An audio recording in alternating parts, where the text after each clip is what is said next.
Hello everyone, সকলকে শুভ নববর্ষের প্রীতি শুভেচ্ছা এবং অভিনন্দন জানিয়ে আজকের ক্লাস শুরু করব। আজকের যে current affairs weekly current affairs এর যে ক্লাস, সেই ক্লাসে শুরু করব। দেখো আজকে কত থেকে 7 এপ্রিল থেকে 30 এপ্রিল পর্যন্ত এই যে সপ্তাহটার কারেন্ট অ্যাফেয়ার্স নিয়ে কিন্তু আজকের ক্লাস শুরু করব। ক্লাস শুরু করার আগে বলবো, দেখো এই যে নববর্ষ চলে এসেছে, তোমাদের প্রত্যেককে বলবো আজকে আর এখন থেকে কিন্তু পড়া শুরু করে দাও, না হলে কিন্তু এরকম নববর্ষ কিন্তু একের পর এক আসতেই থাকবে, জীবনে কিন্তু সাফল্য আসবে না। সেই জন্য বলছি যে তোমরা প্রত্যেকেই শুরু করে দাও। আর যারা আমাদের চ্যানেলে নতুন, এখনো চ্যানেলটিকে সাবস্ক্রাইব করেনি, চ্যানেলটিকে সাবস্ক্রাইব করে নাও এবং পাশে থাকা বেল আইকনটিকে প্রেস করে রাখো, যাতে প্রত্যেকটা আপডেট আসার সঙ্গে সঙ্গে কিন্তু তোমরা নোটিফিকেশন পেয়ে যাও। আমাদের চ্যানেলে কিন্তু প্রত্যেকটা সাবজেক্টের কনসেপ্ট ওয়াইজ ক্লাস দেওয়া হয় এবং এক্সাম ওরিয়েন্টেড সমস্ত নোটিফিকেশন কিন্তু আমাদের চ্যানেলে কিন্তু প্রোভাইড করা হয়। সেই জন্য বলবো, যারা যারা চাকরির অ্যাসপিরেন্ট আছো তারা কিন্তু অবশ্যই চ্যানেলকে সাবস্ক্রাইব করে রাখো এবং আমাদের ক্লাসগুলো যদি ভালো লেগে থাকে তাহলে কিন্তু একটা লাইক, কমেন্ট এবং শেয়ার করো। চলো তাহলে ক্লাস শুরু করব। দেখো, নিউ জিআই ট্যাগ, নতুন জিআই ট্যাগ। এবার নতুন জিআই ট্যাগ কি, সেটা ব্যাপার হচ্ছে কোন রাজ্যের জন্য হয়েছে, এগুলো কিন্তু আমাদের মনে রাখতে হবে, বা কোন রাজ্যগুলিতে কতগুলি জিআই ট্যাগ আছে সেগুলোও কিন্তু আমাদের মনে রাখতে হবে। প্রত্যেকটা জিনিসই কিন্তু ইনফরমেটিভ। আর কারেন্ট অ্যাফেয়ার্স যেগুলো সম্প্রতি যে ঘটনা ঘটে, যেমন দেখো মহারাষ্ট্র মিরাজ তানপুরা এন্ড মিরাজ সিতার এই ওন দা জিআই ট্যাগ, অর্থাৎ এই দুটি জিনিস কিন্তু কি জিআই ট্যাগ পেয়ে যাচ্ছে বর্তমানে। ঠিক আছে, সেই দুটি কি কি ভালো করে দেখে নাও, যে মহারাষ্ট্র মিরাজ তানপুরা আর কি মিরাজ সিতার, এই দুটো জিনিস কিন্তু কি পেলো, যে জিআই ট্যাগ পেলো। তাই তাহলে সেটা কোন রাজ্যের, এটা হচ্ছে যে মহারাষ্ট্র রাজ্য। তাহলে মহারাষ্ট্র রাজ্যের আরো দুটি জিআই ট্যাগ যুক্ত হলো। এবার তারপর দেখো আর কি আছে, and total GI tag of Maharashtra is 34। তাহলে 34 রয়েছে জিআই ট্যাগ। আর কি আবার এই যে আমরা দেখছি দুটো পেলো, তাহলে 34 প্লাস 2 হয়ে যাচ্ছে বর্তমানে কত, 36 জিআই ট্যাগ অফ মহারাষ্ট্র। তো মহারাষ্ট্র রাজ্যের 36টি জিআই ট্যাগ হলো বর্তমানে। আর যদি বলে সম্প্রতি কতগুলি জিআই ট্যাগ যুক্ত হয়, তাহলে কিন্তু বলতে হবে আমাদের দুটি। এবার যদি বলে মোট বর্তমানে মোট কতগুলি জিআই ট্যাগ হলো, তাহলে কিন্তু আমাদের বলতে হবে 36টি। ক্লিয়ার? আর কোন দুটি বিষয়ে, যদি বিষয় তাহলে কিন্তু বলতে মিরাজ তানপুরা আর কি মিরাজ সিতার, এই দুটিতে। আর কি বলে কাতিয়া গেহু, এই যে কাতিয়া গেহু, গেহু মানে হচ্ছে গম, আমরা প্রত্যেকেই জানি। অফ বুন্দেলখণ্ডের উত্তরপ্রদেশের বুন্দেলখণ্ডের কি আর এই যে কাতিয়া গেহু, এই যে গমটা, এটাও কিন্তু একটা জিআই ট্যাগ পেলো। ক্লিয়ার? তাহলে কি হলো, এই যে অর্থ জিআই ট্যাগ, তাহলে এই দুটি রাজ্য কিন্তু জিআই ট্যাগ পেলো। তাহলে কি আমরা আরেকবার মনে করে নেব, উত্তরপ্রদেশের কি কাতিয়া গেহু আর কি মহারাষ্ট্রের তানপুরা এন্ড মিরাজ তানপুরা এন্ড মিরাজ সিতার, এই দুটি জিনিস। তাই তো? তাহলে দেখো, তাহলে কি টোটাল জিআই ট্যাগ অফ উত্তরপ্রদেশের টোটাল জিআই ট্যাগ বর্তমানে রয়েছে 69। আবার এই যে গম একটা যুক্ত হয়ে থাকলে টোটাল হলো কত, 70। তাহলে কি পেলাম আমরা, উত্তরপ্রদেশের total number of GI tag, অর্থাৎ মোট জিআই ট্যাগ সংখ্যা কতগুলি হলো, বর্তমানে 70 হলো। যদি বলে সম্প্রতি কতগুলি জিআই ট্যাগ যুক্ত হয়েছে, তাহলে কিন্তু একটি বলতে হবে। ক্লিয়ার? চলো নেক্সট দেখো। তারপরে finance commission new member appointed, অর্থাৎ ফিনান্স কমিশন আমরা জানি যে অর্থ কমিশনের কতজন মেম্বার থাকে, 3 জন কি সদস্য থাকে, একজন কি চেয়ারম্যান থাকে, তাই তো? আর অর্থ কমিশনের চেয়ারম্যানদের নিযুক্ত করেন কে, অর্থ কমিশনের চেয়ারম্যানদের নিযুক্ত করেন কিন্তু রাষ্ট্রপতি। ক্লিয়ার? আর এই যে ফিনান্স কমিশন কত সালে গঠিত হয়, সেটা কিন্তু আমাদের গঠিত হয়, এস্টাবলিশ হয় 1951 এ। আর ইন্ডিয়ান আর্টিকেলে কততে আছে, আর্টিকেল 280 তে কিন্তু আছে ফিনান্স কমিশনের বিষয়টি। ক্লিয়ার? এই দুটো কিন্তু আমাদের অবশ্যই জানতে হবে। দেখো মনোজ পান্ডে, তাহলে কে Manoj Pandey appointed as the full time member of 16th finance commission. তাহলে কি 16তম অর্থ কমিশনের একজন সদস্য হিসেবে কে নিযুক্ত হলেন, তিনি মনোজ পান্ডে। ক্লিয়ার? আর কি হি সাকসিডেড নিরঞ্জন কি রাজধ্বংস, তাহলে কি নিরঞ্জন রাজধ্বংসকে তিনি কি সাকসিড করলেন, অর্থাৎ তার স্থলাভিষিক্ত হলেন। তাই তো?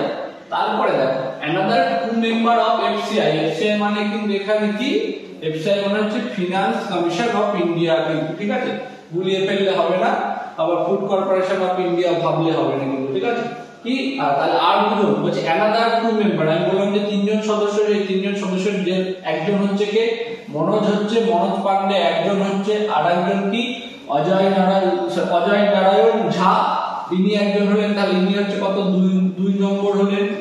আর কি অ্যানি জর্জ ম্যাথিউ, ইনি হচ্ছেন 3 নম্বর। ক্লিয়ার? তাহলে আমরা পেলাম এই যে তিনজন সদস্যকে। ক্লিয়ার? বুঝা গেল? আর আর্টিকেল ভারতের সংবিধান 280 ধারায় কিন্তু অর্থ কমিশনের বিষয়টি রয়েছে। আর অর্থ কমিশন কত সালে করেছে? 1951 সালে। বুঝা গেল? আর অর্থ কমিশনের সদস্যদের নিয়োগ করেন কিন্তু রাষ্ট্রপতি। তারপর ফিনান্স কমিশন অফ ইন্ডিয়া, যেটা আমি বলে দিলাম। তারপর India gets new missile from Russia, অর্থাৎ ভারত কিন্তু নতুন মিসাইল নিয়েছে রাশিয়া থেকে। ক্লিয়ার? সেই মিসাইলের নাম কি? It's a anti aircraft missile name কি ইগলা এস, IGLA-S। এটা হচ্ছে নতুন এয়ারক্রাফট অ্যান্টি এয়ারক্রাফট মিসাইল, যেটা কিন্তু রাশিয়া থেকে নেওয়া হয়। অর্থাৎ যদি আমাদের কোশ্চেন দেয় যে সম্প্রতি ভারত কোন দেশ থেকে মিসাইল সংগ্রহ করেছে, তাহলে কিন্তু রাশিয়া হবে। ক্লিয়ার? যেখানে কিন্তু 100টি মিসাইল, এই মিসাইলের কন্ট্রাক্ট কিন্তু ভারতের সঙ্গে রাশিয়ার রয়েছে। তার ভিতরে কিন্তু বর্তমানে কিন্তু প্রথম লটে কিন্তু 24টি, অর্থাৎ 24টি মিসাইল কিন্তু রাশিয়া ডেলিভার করেছে। ক্লিয়ার? তারপরে it's a manual portable defence system for low flying aircraft, অর্থাৎ এগুলো যে বায়ুস্তরের খুব নিচু লেভেল দিয়ে যে বিমানগুলি উড়ে যায়, অর্থাৎ যুদ্ধ বিমানগুলো, তাদেরকে আর কি নিচে নামিয়ে আনার জন্যই কিন্তু এই যে ইগলাস এস, এই বিষয়টি, এই যে আর কি অ্যান্টি এয়ারক্রাফট মিসাইল, এটাকে কিন্তু ব্যবহার করা হবে। বুঝা গেল? তারপরে দেখো বলি নিউ প্রিসাইডিং অফিসার অফ স্যাট, তাই তো নতুন প্রিসাইডিং অফিসার কিন্তু নিয়োগ করা হলো। বলি ministry of finance appointed justice PS Dinesh Kumar, তাহলে কাকে নিয়োগ? সদস্যটাকে PS Dinesh Kumar as the presiding officer of security appellate tribunal. তাহলে স্যাট মানে আমরা কি পাচ্ছি? স্যাট মানে কিন্তু আমরা পাচ্ছি যে সিকিউরিটি অ্যাপেলেট ট্রাইব্যুনাল। বুঝে গেল? তার মানে হচ্ছে এখানে কিন্তু স্যাট। ঠিক আছে? Who was the former chief justice of Karnataka high court, তাই তো? অর্থাৎ তিনি বলতে কি এই যে PS দীনেশ কুমার, তিনি হচ্ছে কর্ণাটক হাইকোর্টের কিন্তু মুখ্য বিচারপতি ছিলেন, বা প্রধান বিচারপতি ছিলেন। এই সাকসেসেড জাস্টিস তরুণ আগরওয়াল, অর্থাৎ তিনি কার স্থলাভিষিক্ত হলেন? তিনি তরুণ আগরওয়ালের স্থলাভিষিক্ত কিন্তু হলেন। SAT is a statutory body established under the SEBI Act 1992, তাহলে SEBI Act 1992 এর আন্ডারে কিন্তু এই যে স্যাটটি গঠিত হয়। ঠিক আছে? আর যদি সেকশনের বিষয়টি বলে তাহলে কিন্তু 15 হবে, সেকশন 15 হবে। ক্লিয়ার? সেকশন 15 এল হবে। ক্লিয়ার? এইগুলো কিন্তু আমাদের মনে রাখতে হবে।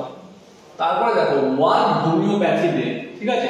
এটা কত? 10ই এপ্রিল, অর্থাৎ 10ই এপ্রিল কিন্তু ওয়ার্ল্ড হোমিওপ্যাথি ডে হিসেবে কিন্তু পালন করা হয়। ঠিক আছে? আর হোমিওপ্যাথির জন্ম কিন্তু জার্মানিতে। ক্লিয়ার? তারপর দেখো world homeopathy day is celebrate for কমিমোরেট the birth anniversary, অর্থাৎ কারোর একজনের জন্মদিন উপলক্ষে কিন্তু এই দিনটাকে কিন্তু পালন করা হয়। এবার কার জন্মদিন আমরা দেখে নেব। Of German physician and chemist doctor Christian Frederick Samuel Hahnemann, এনার নাম অনুসারেই কিন্তু যে তার নাম অনুসারে না, তার জন্মদিনের দিন হিসেবেই কিন্তু এই যে 10ই এপ্রিল দিনটাকে কিন্তু কি হয়? হোমিওপ্যাথি ডে হিসেবে পালন করা হয়। ঠিক আছে? এই who known as the founder of homeopathy, অর্থাৎ যিনি আর কি হোমিওপ্যাথির কিন্তু জন্ম দিয়েছিলেন। বুঝা গেল? বা কি হোমিওপ্যাথির সৃষ্টিকর্তা এক কথায় বললেন। ঠিক আছে? আর এই বছরের থিম কি আছে? হোমিও পরিবার, ওয়ান হেলথ ওয়ান ফ্যামিলি। এটা হচ্ছে যে 2024, এটা হচ্ছে 2024 এর থিম। 2024 এর থিম হচ্ছে যে এই যে হোমিওপ্যাথি ডে এর থিম হচ্ছে এই যে 2024, এটা হচ্ছে হোমিওপ্যাথি পরিবার, one health one family. Clear? চলো তারপর দেখো CRPF 59 ভেলার ডে। ভেলার মানে আমরা সাহসিকতা দিবস বলতে পারো বা বীরত্ব দিবস বলতে পারো। ভেলার মানে কিন্তু সাহসিকতা বা বীরত্ব বা সাহসিকতা।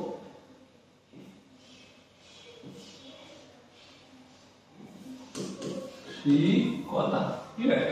তাহলে সিআরপিএফ 59 কততম এটা হচ্ছে 59 অর্থাৎ 59তম ভেলার ডে 2024 এর। CRPF valour day celebrated on 19th April অর্থাৎ 9 এপ্রিল কিন্তু সিআরপিএফ ভেলার ডে হিসেবে কিন্তু পালন করা হয়। Valour day also known as the Shaurya Diwas, কি শৌর্য দিবস হিসেবে কিন্তু ভেলার ডে কে পালন করা হয়, তাই তো? তাহলে ভেলার ডে আরো একটি নাম কি, সেটা হচ্ছে যে শৌর্য দিবস। দেখো সিআরপিএফ ফাউন্ডেড ইন 1939 অর্থাৎ সিআরপিএফ গঠিত হয়েছিল কত 1939 এ।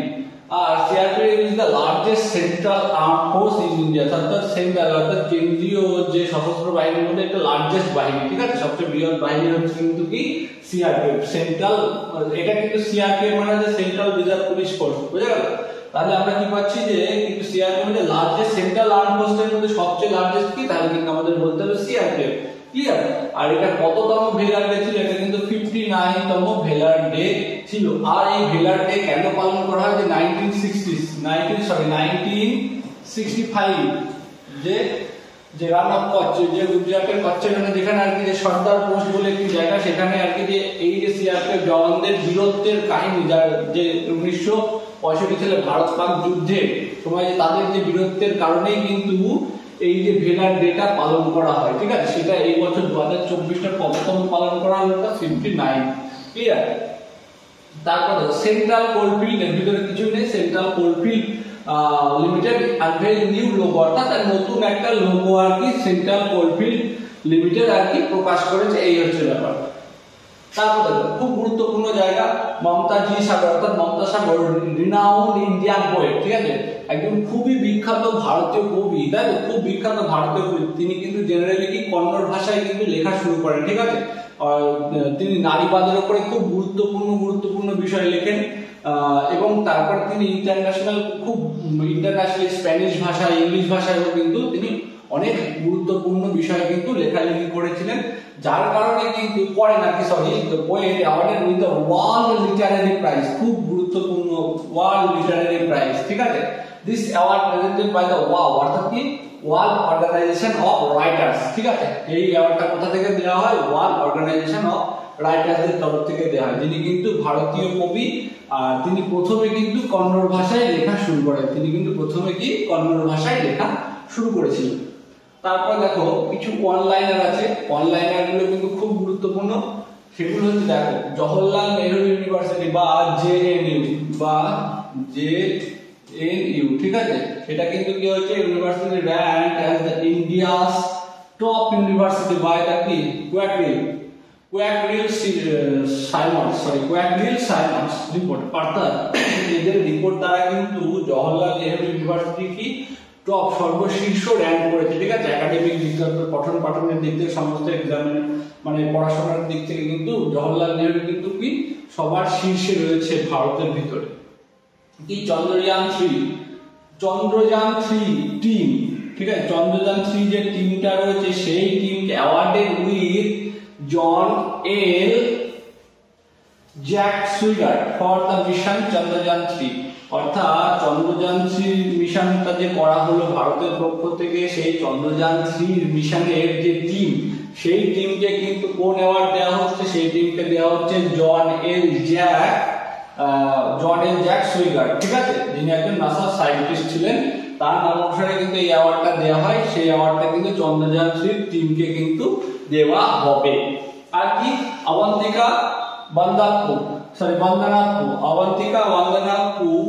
was honored with the South Asian Person of the Year, খুব গুরুত্বপূর্ণ। Abantika Vandanapu was honored with the South Asian Person of the Year, the South Asian কি Person of the Year হিসেবে কিন্তু তিনি নির্বাচিত হয়েছেন। তারপরে দেখো international day of sport development day, এটা কত তারিখ পাচ্ছি? এটা কিন্তু আমরা পাচ্ছি 6 এপ্রিল। তারপরে দেখো আর কি বলছে, the ministry of port and shipping and waterways were awarded the Sagar Samman award, এটা কততম? অন 16 মেরিটাইম ডে, অর্থাৎ যে 61তম মেরিটাইম ডে আর কি সেলিব্রেট হলো, সেটা কিন্তু কি মানে সেটা অর্থাৎ এই যে কি শিপিং কাদেরকে দেওয়া হলো? The ministry of ports shipping and waterways, তাহলে এই বিভাগকে কিন্তু দেয়া হলো, কি দেয়া হলো, সাগর সম্মান অ্যাওয়ার্ড। এই অ্যাওয়ার্ডটা দেয়া হলো, সেটা কবে দেয়া হলো, 61তম মেরিটাইম দিবসে। সেই 61তম মেরিটাইম ডেটা কবে ছিল, সেটা ছিল আমাদের 5 এপ্রিল। আমি প্রিভিয়াস ক্লাসে কিন্তু পড়িয়েছিলাম এটা, ঠিক আছে। National safe motherhood day 11th April, অর্থাৎ ন্যাশনাল যে মাতৃত্বকালীন বিষয়, যে সেফ মাদারহুডের বিষয়টা, অর্থাৎ যে সচেতনতার ব্যাপারটা, সেই বিষয়ে কিন্তু সেই বিষয়টা সচেতনতা বৃদ্ধির কারণেই কিন্তু যে মাতৃত্বকালীন সময়ে যে মায়েদের যে মৃত্যু হার, মা এবং বাচ্চা, সেই বিষয়টাকে কিন্তু সচেতনতা বৃদ্ধির জন্যই কিন্তু এই দিবসটি পালন করা হয়। আর কি ওয়ার্ল্ড কি পার্কিনসন্স ডে মানে আর কি যে আর কি নিউরোলজিক্যাল যে প্যারালাইসিসের ব্যাপারটা, ঠিক আছে, মস্তিষ্কের যে নিউরোলজিক্যাল ব্যাপারটা যেটা সম্পূর্ণরূপে আর কি প্যারালাইজড হয়ে যায়, সেটাকে কিন্তু পার্কিনসন্স বলা হয়। World Parkinson's day is celebrated on 11th April, অর্থাৎ 11 এপ্রিল কিন্তু এই দিবসটি পালন করা হয়। তাহলে দেখো আজকে কিন্তু আমাদের ক্লাসটা এই পর্যন্তই ছিল। ক্লাস শেষ করার আগে বলবো, যারা নতুন আছো চ্যানেলে, অবশ্যই চ্যানেলটিকে সাবস্ক্রাইব করে রাখো এবং পাশে থাকা বেল আইকনটিকে প্রেস করে রাখো, যাতে ক্লাসের পরবর্তী আপডেট আসলেই কিন্তু তোমরা নোটিফিকেশনটা পেয়ে যাও। সম্পূর্ণ ফ্রিতে কিন্তু তোমরা খুব গুরুত্বপূর্ণ ক্লাস করতে পারবে। আর আমাদের এই মানে চ্যানেলের প্রত্যেকটা ক্লাসই কিন্তু খুব গুরুত্বপূর্ণ হচ্ছে। তোমরা সেগুলো দেখলেই, কন্টিনিউ দেখলেই কিন্তু তোমরা বুঝতে পারো। শুধু যে কনসেপ্টের ক্লাস তাও নয়, সমস্ত কনসেপ্টের সাথে সাথে কিন্তু যেমন পরীক্ষায় যে ধরনের প্রশ্নগুলো আসে সেই রকম প্রশ্ন নিয়ে কিন্তু প্রত্যেকটা সাবজেক্টের কিন্তু এমসিকিউ সেশনও করানো হয়, যাতে তোমাদের কনসেপ্টের সাথে সাথে এমসিকিউ গুলো প্র্যাকটিস হয়ে যায়। আর যারা তোমরা চাইছো, যদি কেউ চেয়ে থাকো যে আমাদের আর কি অফলাইন ব্যাচে ভর্তি হবে, তাদের জন্য কিন্তু ফাউন্ডেশন ব্যাচ কিন্তু আমাদের ইনস্টিটিউটে চলছে। তোমরা যারা অ্যাডমিশন নিতে চাও তারা কিন্তু অবশ্যই আমাদের ইনস্টিটিউটের দেওয়া নাম্বারে যোগাযোগ করে নিজেদের অ্যাডমিশন করে নেবে, ঠিক আছে। এবং সমস্ত তোমাদের কিন্তু একদম গোড়া থেকে সমস্ত বিষয় পড়িয়ে দেওয়া হবে। সমস্ত পরীক্ষার জন্যই কিন্তু আমরা এখানে প্রিপেয়ার করে থাকি। তাহলে দেখা হচ্ছে পরবর্তী ভিডিওতে, মানে পরবর্তী ক্লাসে।